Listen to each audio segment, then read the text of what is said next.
Cartman, the 10-year-old boy from South Park, Colorado. There are a lot of things you can say about Cartman. He's angry, he's manipulative, he's narcissistic, he's sociopathic, cunning, highly intelligent, bigoted, racist, anti-Semitic, self-absorbed, snooty. The list goes on. Cartman is one of the most complex characters on the show. One thing we most agree on, though, is that he is evil. This is the kid who got a kid's parents murdered and fed him to them. This is the kid who gave one of his friends AIDS. This is the kid who pretends to be handicapped so he could compete in the Paralympics. This is the kid who constantly manipulates and hurts those around him without any remorse, especially poor Butters. If I were to list all the bad deeds Cartman has done, this would be a very, very long video. So how then did he go from that to the wholesome father we see in the post-COVID episode? In this video, we're going to explore what caused Cartman to change or why the town of South Park might be the reason why he is the way he is. A common theory after the post-COVID special is that Cartman is the way he is because of his friends or something about South Park itself. This is evident because when Cartman is forced to move out of South Park, we see he grew up to be a functioning mature adult with a wife and 3 kids, who seems to treat well. Whereas in the alternate universe where he stays in South Park, he turns into a homeless drunk not much different from his childhood self. It's sad to see, but not surprising if he never moved on or grew as a person. This all makes sense, but I disagree, and here's why.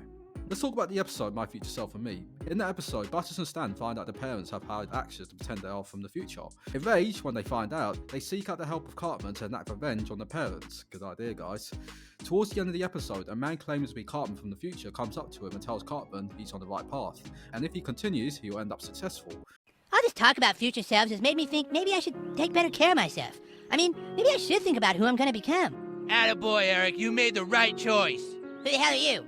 It's me, Cartman, you from the future. I came back to tell you that this is the day you turn it all around. You stop eating junk food, you start studying harder, you stay away from drugs and alcohol, and you become CEO of your own time travel company.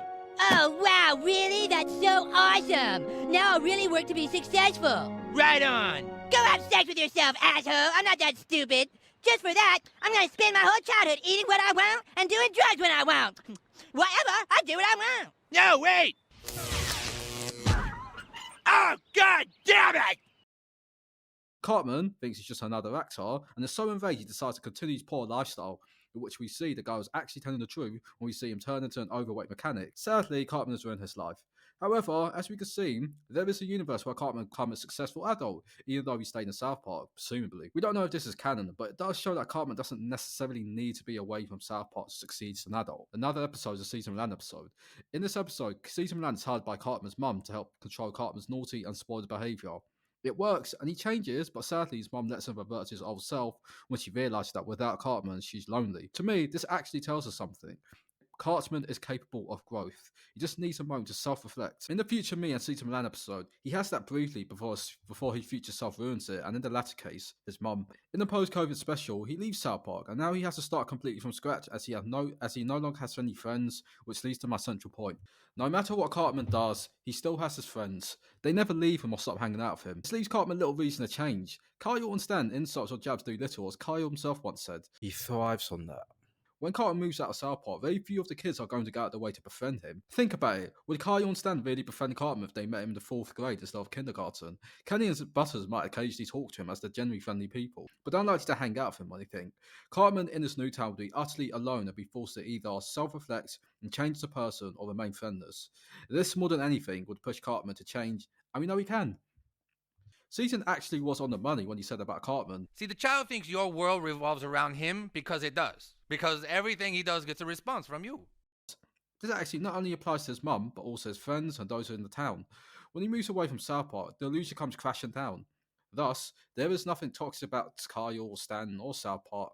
More intensity they enable his behaviour.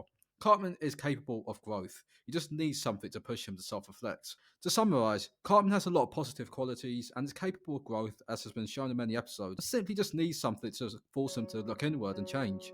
When he moved out of South Park, in the post-COVID movie, him not having any friends around forced him to self-reflect and change as a person, and it's unlikely people in Newtown would put up with his crazy, evil, manipulative behaviour, especially as older kids. Perhaps this makes Cartman's downfall in the post-COVID episode part 2 all the more tragic, at least for those who did feel for Cartman. Although everyone got the happy ending in the post-COVID special, we see one person we know could have changed under the right circumstances, but instead is there alone and filled with bitterness. Maybe he deserved it, maybe not. Tell me what you think. Thanks for watching, and if you enjoyed this video, please press the like button. If not, then feel free to dislike it. See you soon.